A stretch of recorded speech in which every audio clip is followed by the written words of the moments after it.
नमो भगवते वासुदेवाय।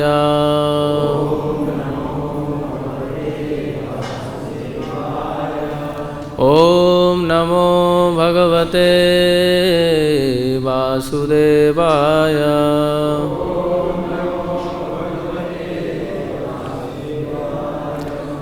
ओम नमो भगवते वासुदेवाय।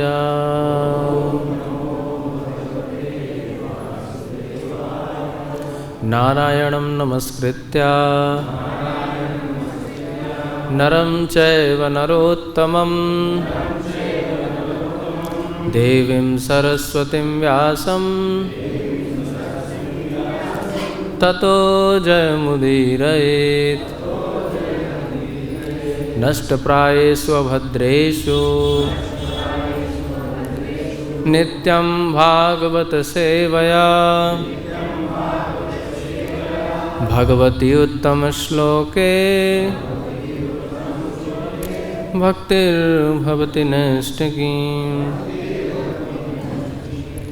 ओम अज्ञानतिमिरान्धस्य ज्ञानाञ्जनशलाकया चक्षुरुन्मीलितं येन तस्मै श्रीगुरुवे नमः।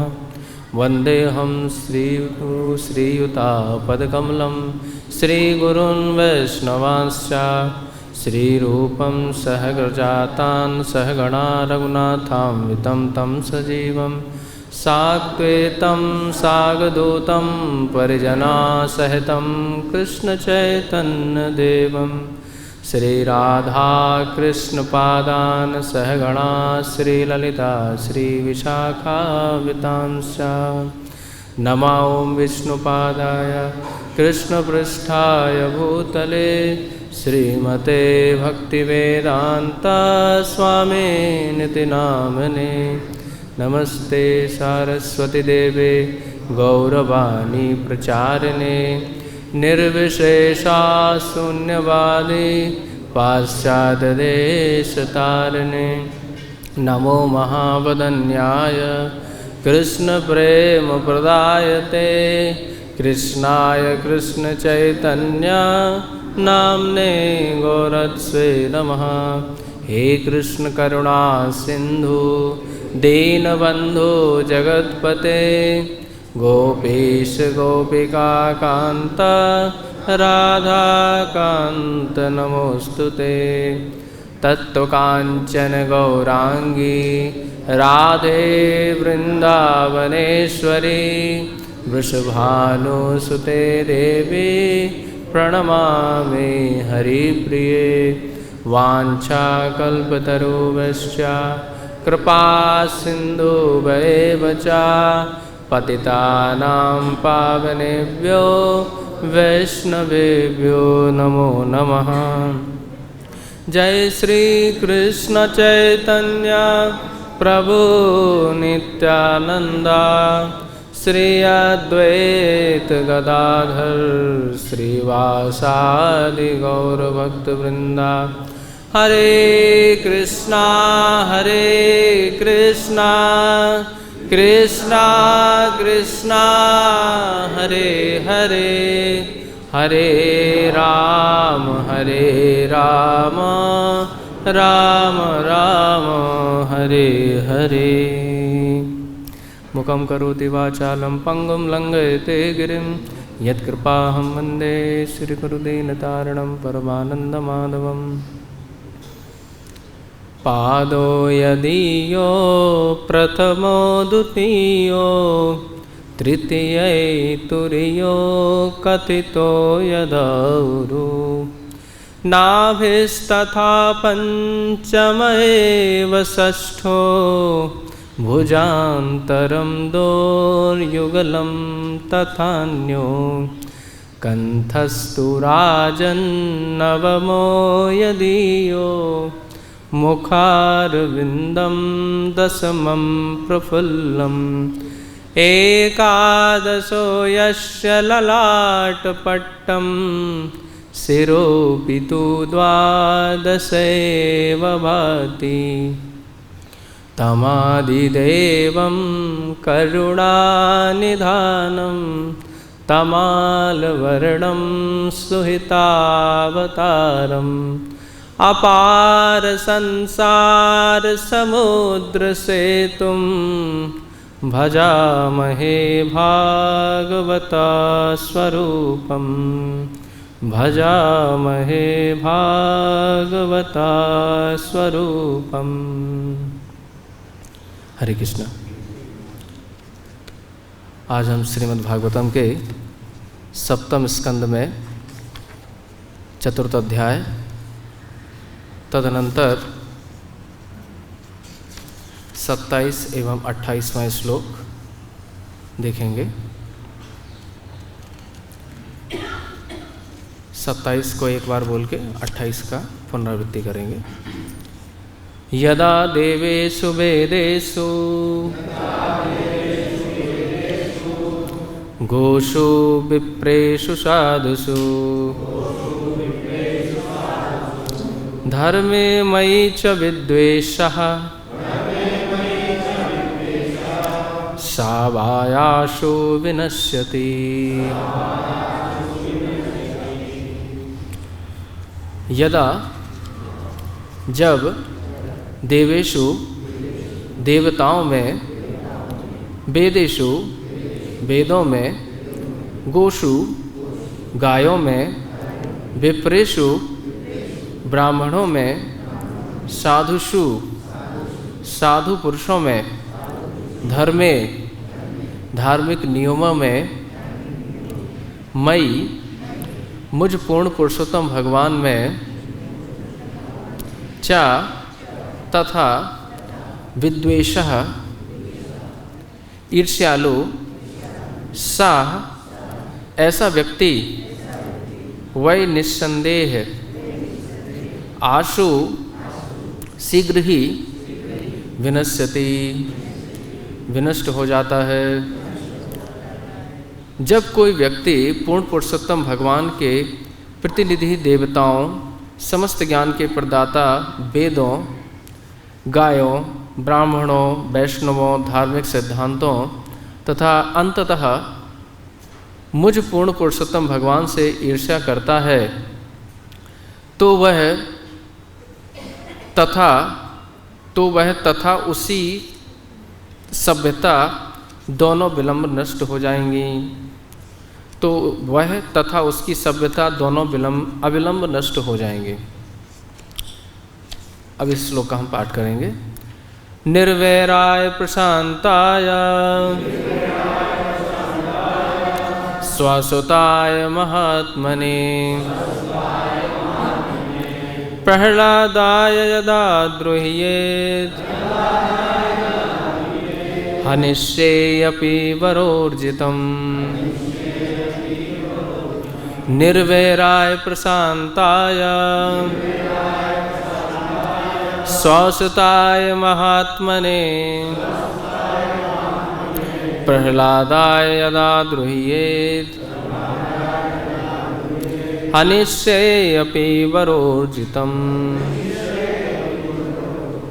शब्दार्थ अनुवाद एवं तात्पर्य श्रील प्रभुपाद जी के द्वारा। निर्वैराय शत्रुहीन प्रशांताय अत्यंत गंभीर तथा शांत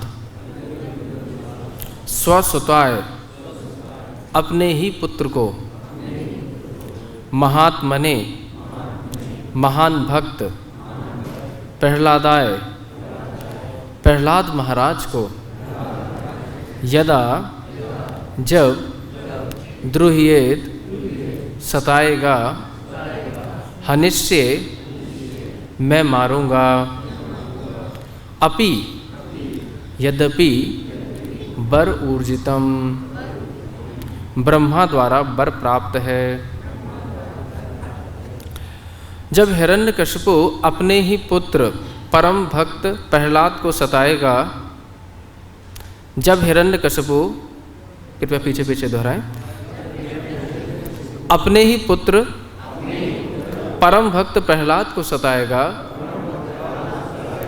जो अत्यंत शांत गंभीर तथा शत्रु रहित है, तो मैं ब्रह्मा के समस्त वरों के होते हुए भी उसका तुरंत ही वध कर दूंगा। तात्पर्य, समस्त पापों में सबसे घोर पाप है शुद्ध भक्त या वैष्णव के प्रति अपराध। किसी वैष्णव के चरण कमलों पर किया गया अपराध इतना घातक होता है कि श्री चैतन्य महाप्रभु ने इसकी तुलना उस प्रमत्त हाथी से की है जो उद्यान में घुसकर अनेक पौधों तथा वृक्षों को उखाड़कर भारी उपद्रव मचा देता है। यदि कोई किसी ब्राह्मण या वैष्णव के चरण कमलों के प्रति अपराधी है तो उसके अपराध उसके समस्त पुण्य कर्मों का उच्छेदन कर देते हैं। अतएव मनुष्य को सतर्क रहना चाहिए कि वैष्णव अपराध ना हो। यहाँ पर भगवान स्पष्ट कहते हैं कि यद्यपि हिरण्यकशिपु को ब्रह्मा जी से वरदान पाए हुए थे, किंतु उसने ज्यों ही अपने पुत्र प्रहलाद महाराज के चरण कमलों पर अपराध किया कि उसके सारे वरदान व्यर्थ हो गए। यहाँ पर प्रहलाद महाराज जैसे वैष्णव को निर्वैर अर्थात शत्रु विहीन बतलाया गया है। श्रीमद् भागवतम में 3:25-21 में कहा गया है कि अजात शत्रवः शांता साधवा साधु भूषणा। भक्त के कोई शत्रु नहीं होता, वह शांत होता है, वह शास्त्रों के आदेशों का पालन करता है और उसके सभी व्यवहार शुद्ध होते हैं। वह शत्रुता मोल नहीं लेता, किंतु यदि कोई उसका शत्रु बनता है तो भगवान उसका संहार कर देंगे, चाहे उसे कहीं से कितने ही वरदान क्यों प्राप्त न हुए हों। निश्चय ही हिरण्यकशिपु अपनी तपस्या के फलों को भोग रहा था, किंतु यहाँ पर भगवान कहते हैं कि ज्यों ही प्रहलाद महाराज के चरण कमलों पर अपराध करेगा कि उसका विनाश कर दिया जाएगा। अपने पुण्यों के परिणाम स्वरूप किसी को दीर्घायु, ऐश्वर्य, सौंदर्य, शिक्षा और उसकी संपत्ति उसकी रक्षा नहीं कर सकते यदि वह वैष्णव के चरण कमलों पर अपराध करता है। सब कुछ होते हुए भी यदि कोई किसी वैष्णव के चरण कमलों पर अपराध करता है तो वह विनष्ट हो जाता है, विनष्ट हो जाएगा। तो निर्वैराय प्रशांताय स्वसुताय महात्मने प्रहलादाय यदा हर्षेद हनिष्ये अपि वरोर्जितम्। सर्वप्रथम यहाँ पर उपस्थित वैष्णव एवं वैष्णवियों सभी के चरणारविंद में दास नमन करता है। आप मुझे आशीष एवं आशीर्वाद प्रदान करें जिससे भागवतम का सही मर्म उपस्थित हो सके। ये जो श्लोक है इसमें भगवान अपनी पूर्ण भगवत्ता को प्रकाशित कर रहे हैं और कह रहे हैं कि मैं भक्त वत्सल हूँ। स्पष्ट उन्होंने कहा है कि भले ही उसे कितने ही वर प्रदान क्यों नहीं हो। पिछली बार हम लोगों ने देखा था कि यहाँ पे इनको ये भी वर प्रदान था कि किसी से मैं ना मारा जाऊँ। मतलब ब्रह्मा जी से बोला था कि ब्रह्मा हे प्रभु आपसे भी ना मारा जाऊँ और आपके व्यतिरिक्त जो भी है उनसे भी ना मारा जाऊँ। तो कहने का भाव यही था, व्यतिरिक्त में सभी कुछ आ गया। ब्रह्मा से अलग कौन कौन है? या तो जीव हो सकते हैं, ब्रह्मा स्वयं जीव कोटि में ही हैं, कभी कभी भगवत कोटि में भी होते हैं, या फिर स्वयं भगवान हैं या स्वयं शंभु हैं। तीन ही तत्व हैं, या तो जीव तत्व है या विष्णु तत्व है या शंभु तत्व है इस जगत में। ऊपर श्री तत्व भी हो जाता है भगवान की जो शक्ति है। लेकिन यहाँ पर पिछली बार हमने स्पष्टतया देखा था कि भगवान भक्त वत्सल हैं। तो यहाँ पर इस श्लोक में पूर्णतया अपनी भक्त वत्सलता को प्रकाशित कर रहे हैं। तो तात्पर्य में जैसा श्रील प्रभुपाद ने कहा है कि अपराध के विषय में यहाँ पे विशेष बताया है कि अगर जीवात्मा किसी भगवत महापुरुष के प्रति या ब्राह्मणों के प्रति अपराध करता है तो भले ही उसने कितने भी वरों को प्राप्त कर रखा है, इसमें शब्द आया है वर ऊर्जितम, वर प्राप्त करके बड़े ही अपनी शक्ति बढ़ा ली है। जैसे इस परिच्छेद में 20वां जो श्लोक है, 20वें श्लोक में स्पष्टतया कहा था कि एवं ऐश्वर्यमत्तस्य दृप्तस्य उत्शास्त्रवर्तिनः कालो महान व्यतीताय ब्रह्मशापम उपेयुषः।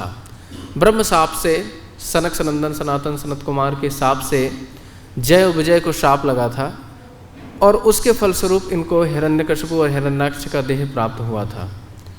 तो इसमें ही बोल रहे थे कि ऐश्वर्य मत्तस्य, महान ऐश्वर्य से मत्त थे। इससे पहले हम देखते आए हैं कि किस प्रकार से इनको पूरे साम्राज्य पर, समस्त सृष्टि पर, मतलब भू भ स्वाहा, इन तीनों लोकों पर इनका शासन था।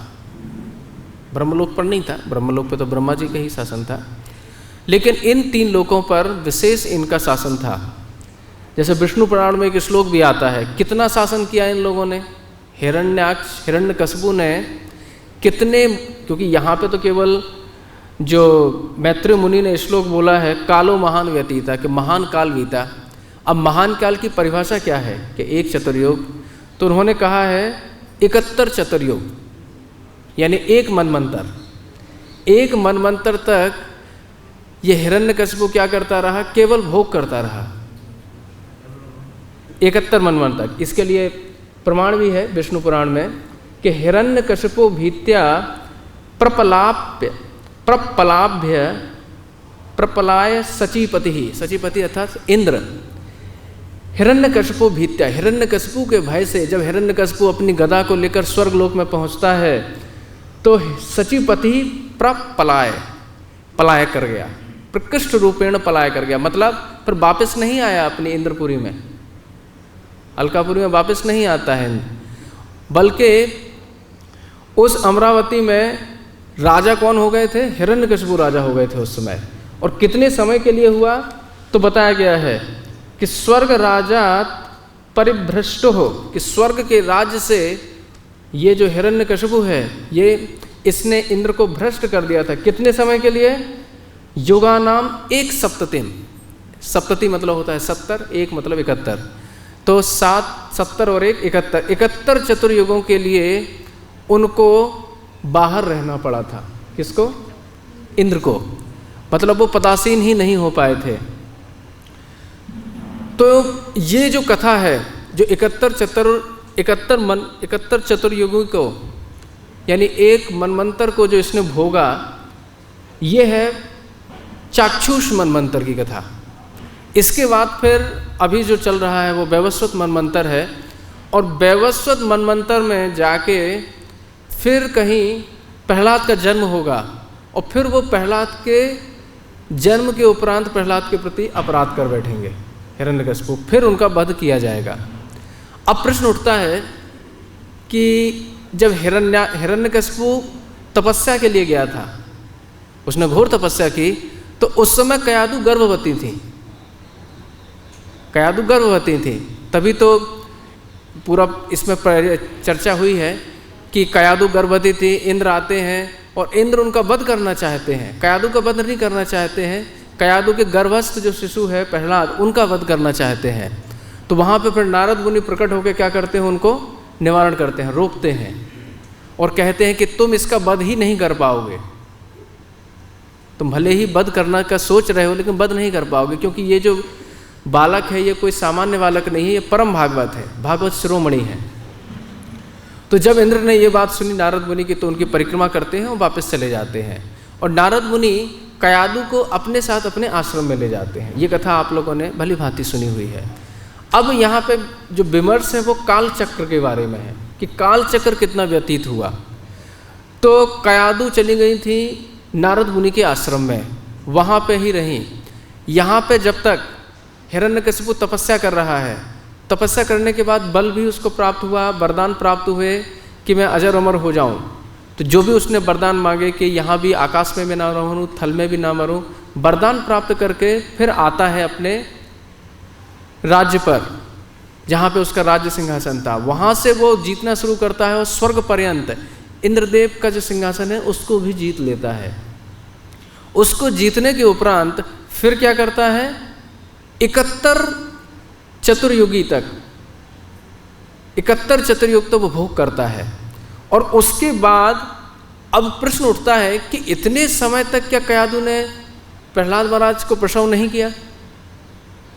कि इतने समय तक 71 चतुर्युग कोई छोटा मोटा समय तो है नहीं, है ना, एक मनवंतर का पूरा काल है, तो इतने समय तक क्या उन्होंने प्रसव नहीं किया? तो उत्तर होता है हाँ। कारण क्या था?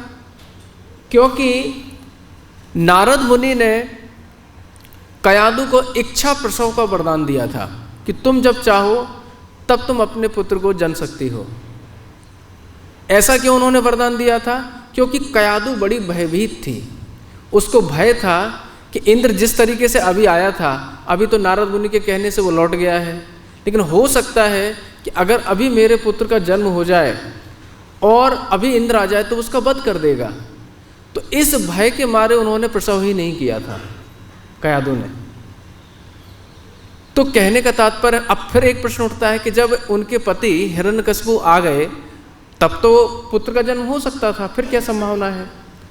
तो तब भी उनको विश्वास नहीं था। तो जब हिरण्यकशिपु की शक्ति बढ़ती गई और 71 चतुर्युग बीत गए, चाक्षुष मनवंतर ही पूरा बीत गया और फिर वैवस्वत मनवंतर आया, तो तब कहीं देव की प्रेरणा से कयादू को ये आश्वासन मिला अपने आप ही हृदय में कि हाँ, अब मेरे पति बलवान हो गए हैं और ये अपने पुत्र की रक्षा बड़ी भली भांति कर सकते हैं।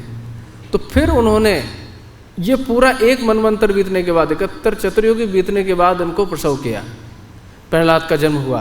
और फिर 5 वर्ष के उपरांत है, क्योंकि प्रहलाद का जो आयु बताई गई है वो 5 वर्ष या 60 वर्ष की ही बताई गई है, तो इतनी आयु में फिर इनका वध कर दिया गया था।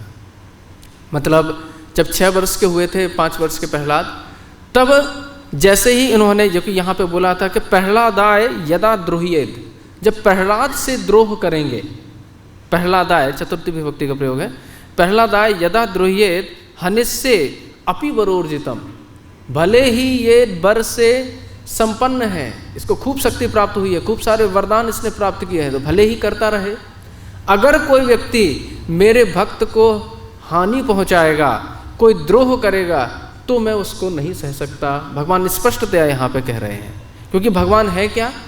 भक्त वत्सल है। तो भले ही कितने ही वरदान प्राप्त क्यों न किए हों, लेकिन इसको बिल्कुल भी मैं सहन नहीं कर सकता। अगर मेरे भक्त के प्रति कोई अपराध करता है तो उसको तुरंत मैं हनिष्य, मैं उसका वध कर दूंगा। तो ये भगवान ने विशेष रूप से कहा। तात्पर्य में श्रील प्रभुपाद ने अपराध के विषय में बड़ी चर्चा की है, तो थोड़ा इसके विषय में भी विचार विमर्श करते हैं। वास्तव में भक्ति हर एक जीव कर ही लेता है। वास्तव में जो भारत में जन्मा है तो भगवान का नाम लेने में आ ही जाता है, लेकिन अगर कोई व्यक्ति भले ही वैष्णव हो या अवैष्णव हो, उससे मतलब नहीं है। अगर किसी भगवत भक्त के प्रति अपराध करता है तो उसके सारे पुण्य और सारी भक्ति तो अवरुद्ध हो जाती है, क्योंकि भक्ति की एक परिभाषा है कि वो क्षीण नहीं होती, जितनी है उतनी ही रहेगी। उस समय अवरुद्ध हो जाएगी, उसका विकास रुक जाएगा, या उसका जो प्रभाव है वो कुछ समय के लिए रुक सकता है, अवरुद्ध हो सकता है, लेकिन वो क्षीण नहीं होगी, क्योंकि भक्ति क्षीण होने वाली वस्तु नहीं है। लेकिन जो पुण्य रहते हैं वो उसके सभी क्षीण हो जाएंगे। जैसे यहाँ पे प्रसंग आ रहा है कि भले ही हिरण्यकशिपु ने इतने सारे वरों को इकट्ठा किया हुआ है कि कोई भी जीव ना मार सके, देवता ना मार सके, इवन उसने ये भी कहा कि भगवान भी मुझे ना मार सकें, रुद्र भी मुझे ना मार सके, और आप स्वयं ब्रह्मा भी मुझे ना मार सकें। इतने सारे वरदान लिया है, लेकिन फिर भी भगवान ने एक ना सुनी। जब वो प्रहलाद के ऊपर प्रहार करेगा तभी भगवान क्या करते हैं? उसका वध कर देते हैं। तो यहाँ पे भगवान की भक्त वत्सल प्रकाशित होती है। अब यहाँ पे ये अपराध कर रहा है। इससे पहले अगर आगे के प्रसंग को देखा जाए थोड़ा सा, तो ये हिरण्यकशिपु पहले खुद नहीं मारता है प्रहलाद को, वो अपने अनुचरों से, अपने सैनिकों से कहता है कि तुम इसका वध करो। तब भगवान उसके प्रति कुछ नहीं करते, क्योंकि वो खुद वध नहीं कर रहा है। भगवान उसकी रक्षा करते हैं, प्रहलाद की हमेशा से रक्षा करते हैं, विष से भी रक्षा करते हैं, आयुधों से रक्षा करते हैं, अग्नि से भी रक्षा करते हैं। अभी अभी होली निकली है, होलिका दहन सबको याद है। तो इस तरीके से भगवान कब वध करेंगे इसका, जब हिरण्यकशिपु अपने हाथ में गदा लेके या खड़ग लेके प्रहलाद के ऊपर वध करेगा, तब उसी समय इनका वध कर देंगे। तो यहाँ पे बात हो रही थी अपराध की। तो ये अपराध किया किसके प्रति, एक महान वैष्णव के प्रति, तब भगवान उसको क्षमा नहीं करते। यही चीज, यही वस्तु वैष्णव के साथ या अवैष्णव के साथ, जो इतर जन है उनके साथ भी होती है। अगर कोई व्यक्ति भगवान के भक्तों के प्रति अपराध करता है तो उसकी भक्ति रुक जाती है और पाप और पुण्य क्या होते हैं, पूर्णतः क्षीण हो जाते हैं। जैसे यहाँ पे हुआ, हिरण्यकशिपु को भले ही कितने वरदान प्राप्त थे, जैसे ही उसने अपराध किया उसके सारे वरदान क्षीण हो गए। तात्पर्य में श्रील प्रभुपाद ने स्पष्ट लिखा है कि किंतु ज्यों ही अपने पुत्र प्रहलाद के चरण कमलों पर अपराध किया कि उसके सारे वरदान व्यर्थ हो गए। सारे वरदान उसके व्यर्थ हो जाएंगे, क्योंकि भगवत अपराध का यही फल है। वैष्णव अपराध के विषय में तो हम सभी विस्तार से जानते हैं। चक्रवर्ती पाद ने षष्ठम स्कंद के 2 अध्याय के 9वें और 10वें श्लोक में काफ़ी बड़ा विचार विमर्श प्रकट किया है वैष्णव अपराध के, क्योंकि वहाँ पे अजामिल का जो प्रसंग है, अजामिल पापी था, अपराधी नहीं था, ये स्मरण रहना चाहिए।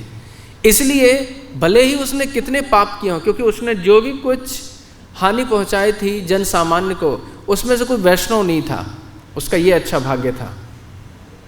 तो कोई वैष्णव ना होने के कारण उससे पाप तो बहुत सारे बने थे, लेकिन उससे अपराध नहीं बना था। इसलिए उसने एक नाम जब नारायण लिया तो उसके सारे अपराध क्षय हो गए थे। उस प्रसंग में चक्रवर्ती पाद ने बड़ा भारी विवेचन किया है। 9वें और 10वें श्लोक की 2 अध्याय के 6 स्कंद के 2 अध्याय 9वें और 10वें की टीका में संभवतः, उसमें बहुत कम से कम 5-6 पेज की उन्होंने टीका लिखी है। और उसमें कैसे श्रद्धा, क्योंकि जो भक्ति के जो 8 अंग हैं, कैसे जो 8 क्रम है भक्ति के, कि श्रद्धा, साधु संग, भजन क्रिया, अनर्थ निवृत्ति, निष्ठा, फिर रति, रुचि, आसक्ति और प्रेम, भाव प्रेम। तो ये इस प्रकार से जो 9 या 8 जो सोपान हैं भक्ति के, कि श्रद्धा से लेकर प्रेम तक की जो अवस्थाएं हैं, उसमें जीव किस प्रकार से आगे बढ़ता है और अपराध उसको किस प्रकार से रोक देता है, उसका बड़ा अच्छा विवेचन उन्होंने किया है। जैसे श्रद्धा कैसे उत्पन्न होती है, श्रद्धा कैसे उत्पन्न होती है, तो बोलते हैं सुकृति से। सुकृति क्या होती है, क्योंकि पुण्य और सुकृति में भेद है। जब कोई व्यक्ति अनायास ही या बिना जाने अपने आप ही कुछ भक्ति कर देता है तो उसको सुकृति कहते हैं। जैसे किसी ने वृक्षारोपण किया और उस वृक्ष में कुछ फल आए और किसी भक्त ने वह फल ठाकुर जी को अर्पित कर दिया, तो जिसने ये वृक्ष रोपित किया था उसको सुकृति मिल जाएगी कि भाई आपके द्वारा वृक्ष रोपित किया गया और उसका जो फल है वो ठाकुर जी को नैवेद्य के रूप में अर्पित किया गया, तो उसको सुकृति मिल जाएगी। ऐसे किसी ने जलाशय बैठा दिया या फिर कोई तालाब खुदवाया, उसमें किसी महान वैष्णव ने स्नान किया या ठाकुर जी का जल विहार हुआ, इससे उसको सुकृति मिली। अज्ञात सुकृति कहते हैं इसको।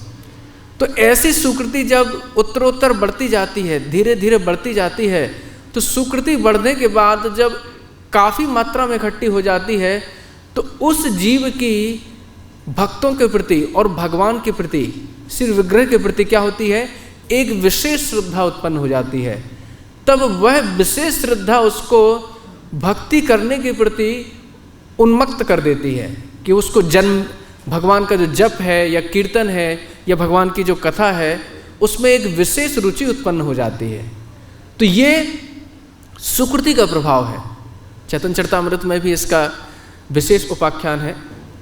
तो इसी उपाख्यान में ये जो बात थोड़ी सी लिखी गई है कि अपराध है उसको क्या बोला गया है, हाथी मत, हाथी का जो मद है उसके समान यहाँ पे बोला गया।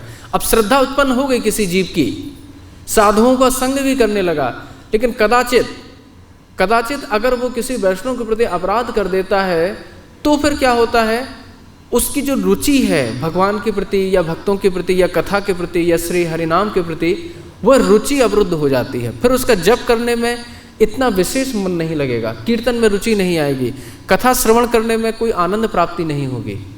तो ये क्यों हुआ? अपराध के कारण वो क्षीण हो जाती है, जो रुचि है वो रुक जाती है, अवरुद्ध हो जाती है। अब उत्तर क्या है? अब इसका फिर एक प्रश्न उठता है, क्या भाई अपराध बन गया तो उसका निराकरण कैसे करें? तो भाई जिसके प्रति आपने अपराध किया है उसी के चरणारविंद पकड़ने से ही अपराध का शमन होता है।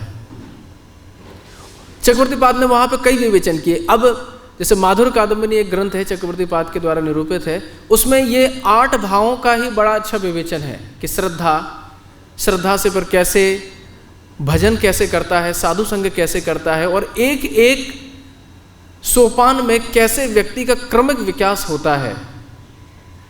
क्योंकि उसमें विशेष रूप से बताया गया है कि जब व्यक्ति अनर्थ निवृत्ति की सोपान पे आता है, क्योंकि अभी हम जो हैं ज़्यादातर भक्त जो रहते हैं वो अनर्थ निवृत्ति के सोपान पे ही रहते हैं, और जो अनर्थ निवृत्ति का जो काल रहता है वो काल भी अति दीर्घ होता है, छोटा काल नहीं होता। कई बार 1 जन्म लग जाता है, कई बार कई जन्म भी लग जाते हैं। और कई बार अगर भक्ति में अति दृढ़ता है, जैसे ध्रुव महाराज की थी, अगर अति दृढ़ता होती है और निरपराध पूर्वक अगर भक्ति करता है तो वह बहुत अति सूक्ष्म काल में भी उसको शुद्ध भक्ति प्राप्त हो जाती है। तो यहाँ पे यही विवेचन है कि अपराध अगर किसी के चरणों में हुआ है तो उसी के प्रति क्षमा मांगने से उसका शमन हो जाता है। यहाँ पे वही बात हो रही थी कि अपराध के विषय में हम बात कर रहे थे। अब अपराध में भी जैसे 10 नाम अपराध गिनाए गए हैं, कई नाम अपराध हैं जो अपने आप ही हो जाते हैं, और कई नाम अपराध ऐसे हैं जिनको हम जानते हैं कि हम कर रहे हैं लेकिन रोक नहीं पाते। जैसे 10वां नाम अपराध है। 10वां नाम अपराध क्या है? हाँ, नहीं, सावधानी पूर्वक जपने।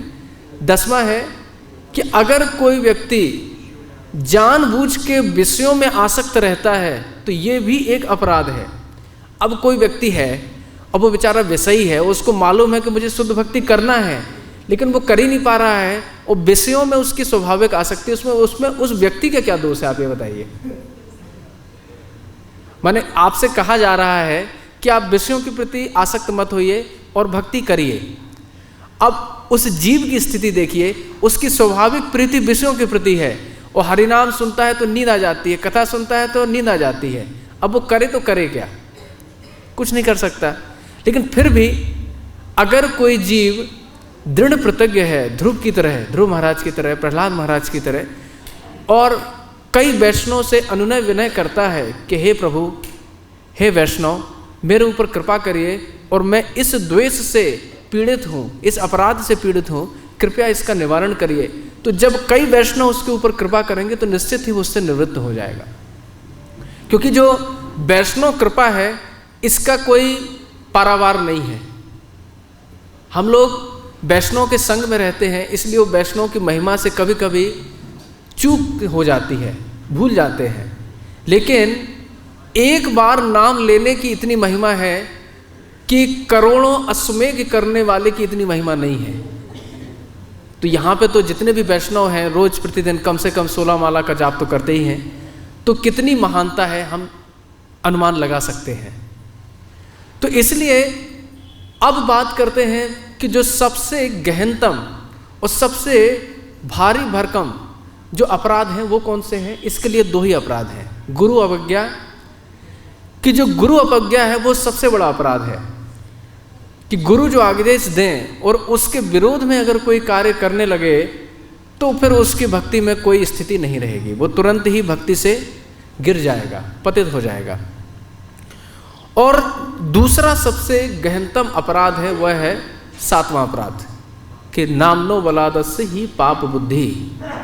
नामनो बलात्, कि नाम के बल से पाप बुद्धि, पाप करना, ये सबसे भयंकर अपराध है। चक्रवर्तीपाद ने उस टीका में निष्कर्ष रूप में इन 2 अपराधों के विषय में ही निरूपित किया है कि पहला तो गुरु अवज्ञा, क्योंकि किसी जीव की जो श्रद्धा बढ़ती है, भक्ति बढ़ती है, वो उसके गुरु के प्रभाव से ही बढ़ती है। गुरु जब कृपा करते हैं, आशीर्वाद देते हैं और चलना सिखाते हैं भक्ति में, अगर उन्हीं के प्रति कोई अवज्ञा कर देता है तो फिर भक्ति में कोई उसकी स्थिति नहीं रहती, वो भक्ति से गिर जाता है।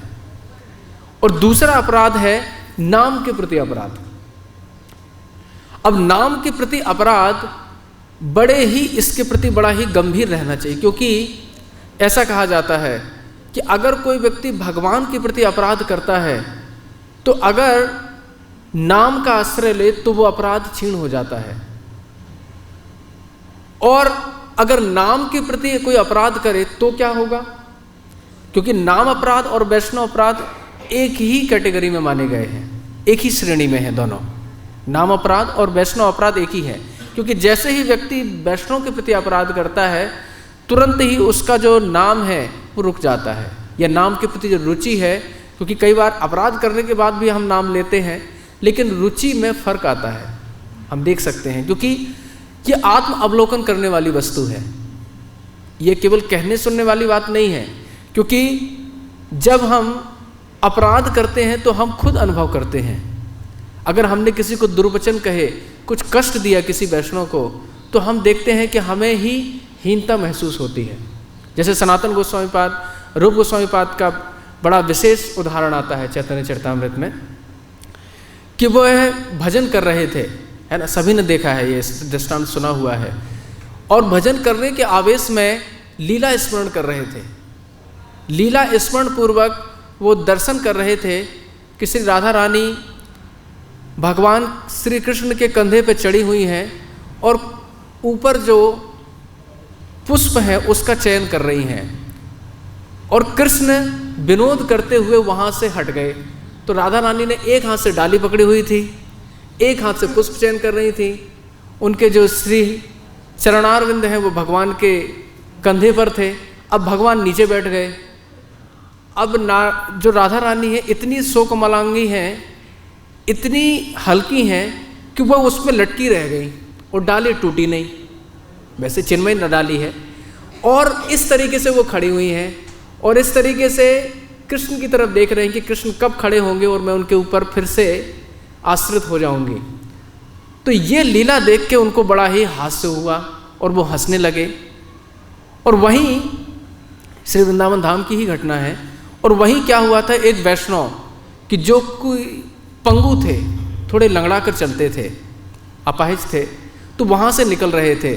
तो उन खंजन कृष्ण ने जब देखा कि अरे ये इतने महान वैष्णव श्री रूप गोस्वामी पाद मुझे देखकर हंस रहे हैं, तो उन्होंने उनसे कहा तो कुछ नहीं, लेकिन हृदय में अपराध मान लिया। तभी से श्री रूप गोस्वामी पाद के स्मरण में वह लीला नहीं आई। तो सोचिए, जो वैष्णव आचार्य हैं स्वयं रूप मंजरी के अवतार हैं, तो भगवत परिकरों, ये वास्तव में एक लीला के माध्यम से हमें दर्शाया जा रहा है कि अगर व्यक्ति अपराध करता है तो उसको कितनी ही उसने भक्ति में उन्नति प्राप्त कर ली हो। आप सोचिए कि लीला स्मरण चल रहा है लेकिन उसमें भी व्यवधान उत्पन्न हो गया। तो इस प्रकार से व्यवधान उत्पन्न क्यों हुआ? क्योंकि एक वैष्णव ने अपराध मान लिया। फिर उन्होंने अपने ज्येष्ठ भ्राता सनातन गोस्वामी पाद से इसका निरूपण किया कि हे भ्राता, हे प्रभु, मुझे अब लीला स्मरण नहीं हो रहा है, कृपया मुझे सहायता प्रदान करें। तो उन्होंने कहा है तुमने निश्चित ही किसी के प्रति अपराध किया है। तो उन्होंने कहा मैंने तो कोई अपराध नहीं किया। तो बोले हो ना हो, तुमसे अपराध तो हुआ है, किसी ने अनजाने में ही अपराध आपसे माना है। तो उन्होंने कहा सनातन गोस्वामी पाद ने कि आप एक काम करिए, समस्त वैष्णव का एक भोज रखिए, क्योंकि उस समय वृंदावन में ज़्यादा लोग तो थे नहीं, गिने चुने लोग ही थे। तो जो भी अगर नहीं आएगा आपके वैष्णव भोज में तो समझ लेना उसी ने अपराध माना है। तो जब अपराध माना था खंजन कृष्ण ने, तो वो उस सभा में नहीं आए, उस वैष्णव आमंत्रण में नहीं आए। तब रूप गोस्वामी पाद को पता चला, फिर उनके चरणों में उन्होंने दंडवत किया और कहा कि देखिए, मैं तो इस कारण से हंस रहा था, मैं आपके ऊपर नहीं हंस रहा था, मैं तो लीला चिंतन में राधा रानी और कृष्ण का विनोद देख रहा था, इसके कारण मुझे हंसी आ गई थी। मेरा प्रयोजन आपको या आपकी भंगिमा को देखकर हंसना नहीं था। तो इस प्रकार से जब वो कहते हैं तब उनका पुनः लीला चिंतन होता है। और दृष्टांत में ये भी आता है, इस प्रसंग में एक बात और है कि खंजन कृष्ण भी कोई सामान्य व्यक्ति नहीं थे, वो भी एक पहुंचे हुए वैष्णव थे, ऐसा कई आचार्यों ने लिखा है उनके विषय में, और उनका भी लीला स्मरण रुक गया। तो अगर कभी, क्योंकि वैष्णव दीनता में ये बात है, अगर हम किसी का अपराध लेते हैं तो हमारी भी भक्ति में हानि होती है।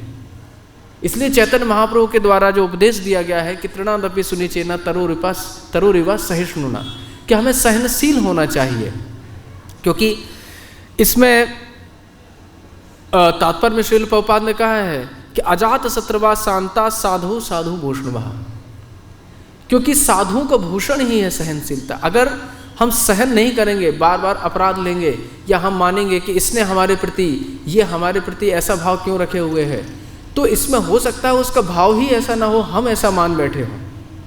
कई बार किसी का हमारे प्रति कोई दुर्व्यवहार नहीं होता, लेकिन हम मान बैठे हैं।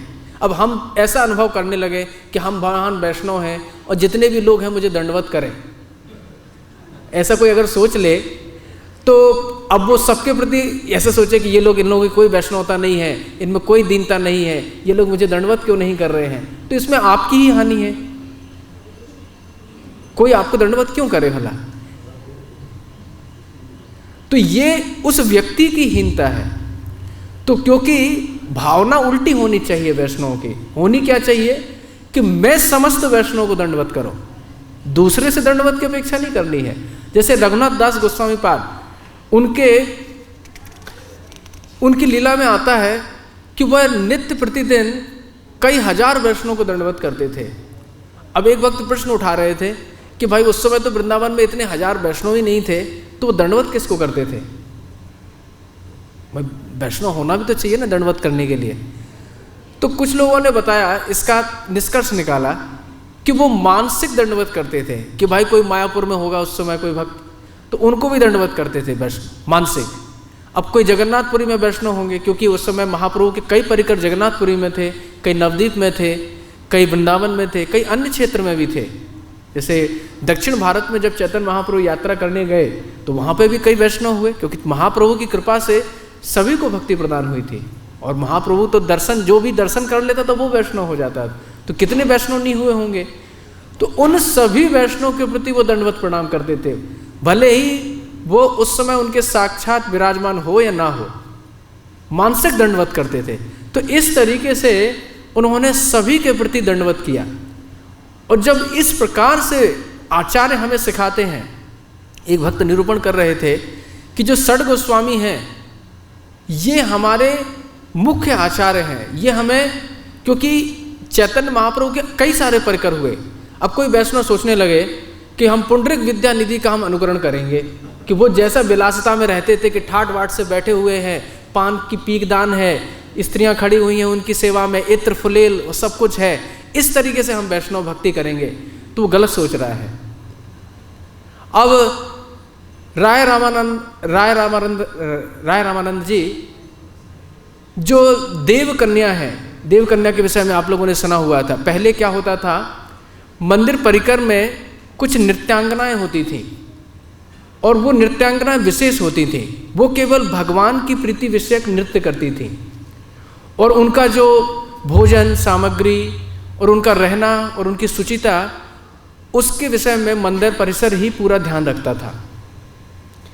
तो वो देव कन्याओं को स्वयं अपने हाथों से सजाते थे कि भगवान जगन्नाथ के सामने ये नृत्य प्रस्तुत करेंगे। अब ऐसा हम लोग अगर करने लग जाएं तो अनर्थ हो जाएगा, है ना। तो वास्तव में निष्कर्ष ये है कि चैतन्य महाप्रभु के परिकरों में जो षड गोस्वामी हैं, इनको हम अपना आचार मानते हुए उन्होंने जो जो आचरण किया है उन सभी आचरणों को हम अपने जीवन में कर सकते हैं। लेकिन अन्य जो वैष्णव हैं उनको अगर हम वैसा के वैसा करने लगे तो हमें हानि हो सकती है, क्योंकि उनकी एक अलग स्थिति है, उनकी भक्ति में एक अलग स्थिति है, हमारी एक अलग स्थिति है। इसलिए चैतन्य महाप्रभु ने और हमारे आने वाले आगामी जो वैष्णव हुए आचार्य हुए श्रील प्रभुपाद, भक्ति सिद्धांत श्री ठाकुर महाराज, उन्होंने जो निर्धारित किया कि ये जो 6 गोस्वामी हैं इनको आप एकदम हूबहू मान सकते हैं। इन्होंने जो आचरण किया, रघुनाथ दास गोस्वामी ने श्रील रूप गोस्वामी पाद ने, सनातन गोस्वामी पाद ने, क्योंकि हर एक आचार्य, इन 6 आचार्यों में एक एक विषय को प्रतिपादित करने वाले हैं। तो इसलिए हमें यह शिक्षा लेनी चाहिए श्रीमद् चैतन्य महाप्रभु से कि चैतन्य महाप्रभु के परिकरों में हमें अगर कुछ अनुकरण करना है, अनुशीलन करना है, तो इन 6 गोस्वामी का करना है। बाकी लोगों को प्रणाम सबको करना है, सभी का सम्मान करना है, लेकिन हमें अपने जीवन में जो शिक्षा लेनी है वो इनसे मात्र लेनी है, क्योंकि अगर अन्य के आचरण से हम शिक्षा लेंगे तो हमारी भक्ति में हानि हो सकती है। तो इनको मापदंड के रूप में निर्धारित किया गया है। तो बात हम कर रहे थे अपराध के विषय में कि अपराध व्यक्ति को कभी नहीं करना चाहिए। अगर कदाचित वैष्णव अपराध बन गया और ये पता भी न चले कि किस वैष्णव के प्रति अपराध किया गया, तो इसीलिए श्रील प्रभुपाद जी के द्वारा एक विशेष नियम बनाया गया। बड़ा अच्छा नियम है कि सुबह सुबह मंगला आरती के उपरांत सभी वैष्णव को हम दंडवत करते हैं। ये सबसे अच्छा तरीका है। अगर व्यक्ति अपने हृदय में दीनता धारण करे और वास्तव में उस अपराध से मुक्ति चाहता है, तो भगवान स्वयं अंतर हृदय में परमात्मा के रूप में विराजमान है। वह हमें निरूपित कर ही देंगे कि कहाँ आपके द्वारा त्रुटि हुई है। इसलिए इस पूरे उपाख्यान का यही निष्कर्ष है कि जिस तरीके से हिरण्यकशिपु ने अपने ही पुत्र प्रहलाद के प्रति अपराध किया तो भगवान ने उसको सहन नहीं किया, इसी प्रकार से हमें भी बड़ी ही दृढ़तापूर्वक और बड़ी ही सूक्ष्मता से सभी अपराधों से बचना चाहिए। क्योंकि अपराध के द्वारा जो हमारा धन है, भक्ति रूपी धन, उसमें बड़ी रुकावट आ जाती है और जितने भी पुण्य होते हैं वो क्या हो जाते हैं, क्षीण हो जाते हैं। इसलिए अपराध कभी नहीं होना चाहिए। वास्तव में जैसे कई भक्त रहते हैं, उनका जो चिंतन रहता है ये रहता है कि मैं अपराध ना करूं। चिंतन ये नहीं करना है कि अपराध नहीं करूं, चिंतन ये करना है कि मैं कैसे वैष्णव की सेवा करूं। क्योंकि जब हम ये सोचेंगे कि अमुक वैष्णव की हम ऐसे सेवा कर सकते हैं, भगवान की हम ऐसे सेवा कर सकते हैं, तो जब चिंतन सेवात्मक होगा कि इस तरीके से हम अपनी सेवा को और बढ़ाएं, इस तरीके से हम अपने भजन को और बढ़ाएं, तो अपराध करने का अवकाश ही नहीं रहेगा। अपराध करते कब हैं कि जब हमारे पास अवकाश रहता है, फ्री स्पेस रहता है, तभी हमारे मन में खुरापात आती है। जैसे एक कहावत है कि खाली दिमाग शैतान का घर है ना, तो खाली नहीं रहना है। इसलिए आचार्यों के द्वारा हमें जो प्रतिपादित की गई है शैली भजन की, वो इस तरीके से है कि सुबह ब्रह्म बेला से लेके रात्रि प्रदोष काल तक केवल भजन करता रहे, केवल भगवान की सेवा करे, वैष्णव की सेवा करे और अपने भजन में ही व्यक्ति निमग्न रहे। जब व्यक्ति भजनानंद में निमग्न रहेगा तभी वह अपराधों से बच सकेगा। तो यहाँ पर मैं अपनी वाणी को समाप्त करता हूँ। अगर किसी कोई प्रश्न है तो पूछ सकते हैं।